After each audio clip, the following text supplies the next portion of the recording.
Nå,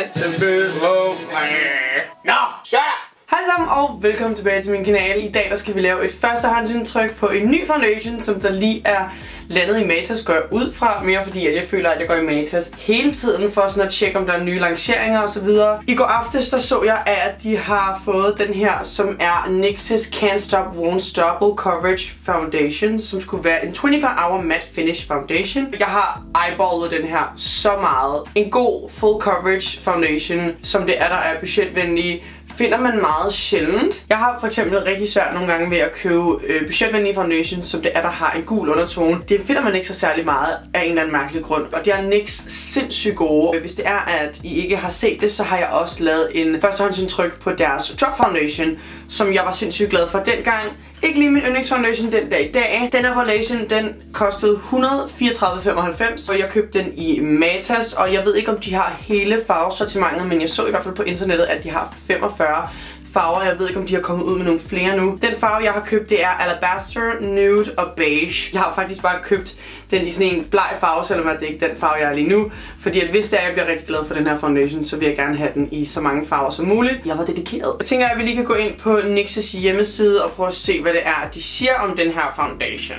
Der er 45 farver i den her foundation inde på nyx.com. Jeg ved ikke, om vi har alle farverne i Danmark. Der står, at den skal være letvægtig og vandfast. Det kommer vi ikke til at teste i dag. Og at den skulle være rigtig pigmenteret. Den skulle være en matte finish, og den skulle jævne huden ud. Den skulle være rigtig god til, hvis det er, at man har en tendens til lidt mere fedtighed, fordi den skulle være lidt mere oliekontrollerende, som er rigtig godt, fordi at det har jeg lidt brug for. Og så er den rigtig god til folk med sensitiv hud, som er rigtig godt. Hvilket vil sige, at der ikke er alt muligt stads i den her. Jamen det skal det hele så siges, at det her, det er ikke noget, jeg har fået tilsendt i PR. Det her har jeg brugt en helt egen penge på. Nå!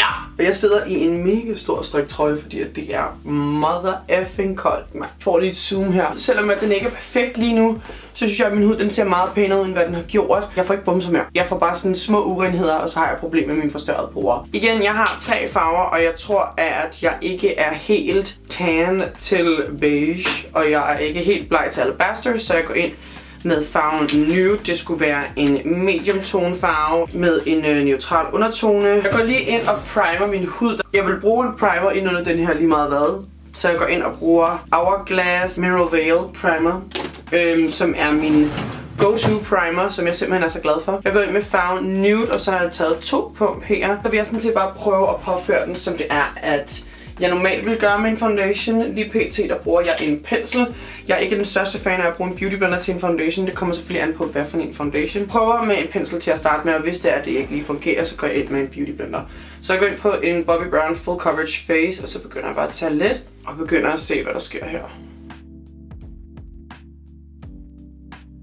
Den virker til at have rigtig god dækning. Okay, det her det er så halvdelen af mit ansigt påført. Jeg har brugt det, der sådan svarer til sådan cirka 1 pump, og jeg synes egentlig, at den fungerer super godt med en pensel, så det er den måde, jeg påfører den på der. Jeg kan mærke på den her foundation, at du sagtens også vil kunne bruge den med en beauty blender. Umiddelbart føles den her sindssygt godt. Den sætter ret hurtigt, så det kan godt være, at jeg ikke engang kommer til at bruge en puder og sætter den. En ting, som det er, jeg lægger mærke til med foundations, det er, hvordan de påfører på min næse. Og jeg kan se i og med, at jeg kigger mig i spejlet her, at den her, den har sat sig og hængt lidt fast på de åbne porer, som det er, jeg har. Det vil sige, at det her, det er nok en af de mere tørre foundations, men det kan jeg også godt mærke herude, fordi at jeg har ikke engang brugt en setting puder, og den har allerede sat sig. Den er ikke klistret eller noget, og den føles super godt. Det er ikke fordi, jeg kan mærke, at jeg har den på. For at give den her foundation en ordentlig chance, så vil jeg gå ind og påføre min hverdagsmakeup. Og jeg vender tilbage efter, at jeg har påført resten af min makeup for lige at se, om der er sket noget under påføring og så videre. Sådan der, så har jeg fået resten af min makeup på minus noget på læberne. Altså den her foundation, den er ret behagelig, fordi jeg satte den ikke med en puder, den satte sig selv.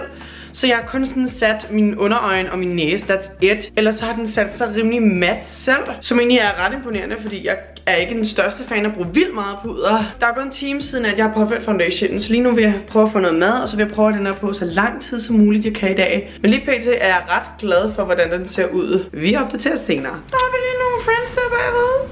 Hej tøserne. Okay, der er gået sådan cirka 3 timer nu, og foundation ser stadig rigtig godt ud. Jeg har lige været inde at tjekke, og jeg var i tvivl om, hvor mange farver de havde her i Danmark, fordi jeg så, at der var 45 farver på nettet. Men de har 30 farver i Danmark, som er rimelig godt. Og så havde de også en concealer, som jeg faktisk slet ikke vidste, at de havde, og en setting powder, som egentlig også var ret sindssygt. Og i concealeren, der var der 24 farver, og jeg mener, der var 8 forskellige farver i puderen. Og jeg har faktisk købt 2 concealerfarver, så dem kommer jeg også til at teste ud, og så vender jeg lige tilbage, om det er noget for mig. Men lige pt. ser foundation rigtig godt ud. Jeg var også lige inde på mit arbejde lige at spørge folk, hvad de synes om min makeup, og de synes, at min foundation ser sindssygt godt ud. Og det var helt sindssygt, at jeg slet ikke havde sat den. Indtil videre har jeg den på i 3 timer, og den ser sindssygt godt ud.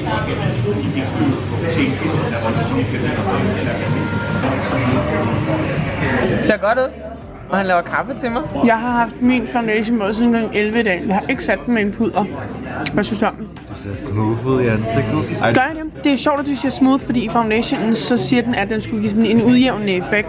Så det er rigtig godt. Og jeg har ikke sat den med nogle pudder eller noget. Og jeg har på siden kl. 11, og jeg har ikke touchet op en gang. Skål! Okay, jeg har foundation på i 6 timer nu, og jeg har ikke fået en dårlig kommentar på den.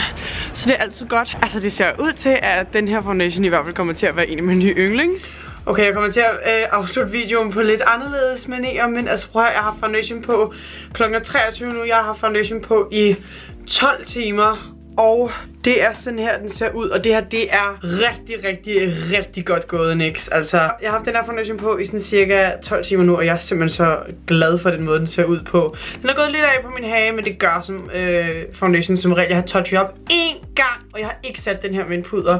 Jeg er virkelig wowet over den her foundation, og jeg kommer 100% til at bruge den her. Hvis det er, at I er interesseret i at prøve den her, så kan den købes i Matas 134,95. Virkelig god pris for en god fulddækkende foundation, og der er cirka 30 farver og 24 farver i concealerne og 6 farver i pudderne. Tusind tak fordi I så med i den her video. Husk at like og subscribe og lige skriv ned i kommentarerne, hvis det var, at I godt kan lide den her type video. Jeg kan godt lide at lave sådan nogle wear test og sådan nogle videoer, hvor jeg sådan tester et produkt af. Det synes jeg egentlig er rigtig spændende. Hvis det var, at der var et produkt, som I godt kunne tænke jer, at jeg prøvede næste gang i sådan en her type video også, så læg det ned i kommentarfeltet, så vil jeg rigtig gerne lige tjekke det ud. Vi ses. Bye!